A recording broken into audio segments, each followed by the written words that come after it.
In Emma, the novelist Jane Austen satirises the attitudes of Regency England's rural upper middle class, symbolised in her female protagonist Emma, to criticise its severe lack of self-awareness and moral integrity. Modern critics perceive this as an argument against the social class construct, the character Emma embodying the dangers of ego, folly, and self-absorption seen in the upper middle class of the time. Austen's thorough employment of dramatic irony throughout the novel reveals a large disparity between perception and reality for those in that particular social tier.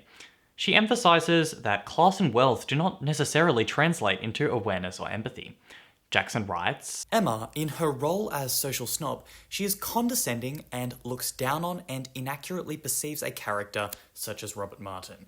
But hers is a false perception of class structure. a modern critic, she believes that Emma's refute of Mr. Martin and encouragement of her friend Harriet to turn down his marriage proposal was essentially based on class prejudice. Jackson proposes Emma believed that social class was linked to character, and that those lesser in class were somehow lesser as people. Emma says in the novel, I have no doubt that he will thrive and be a very rich man in time, and his being illiterate and coarse need not disturb us. However, it is safe to say Austen was not at all questioning the class system. The novel's ending demonstrates this, concluding with all characters appropriately married within their respective social classes, notably Harriet to Mr. Martin and Emma to Mr. Knightley. Austen's satire is therefore of upper middle class behaviours and attitudes.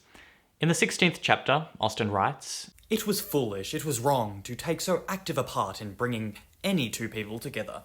Using free and direct discourse to mimic the language and perspective of her protagonist Emma, Austen marks the character's acknowledgement of growth through the novel. Using Emma's newfound maturity and responsibility for her actions, Austen argues that societal tension arises not from the class establishment, but from individual immaturity of those within it.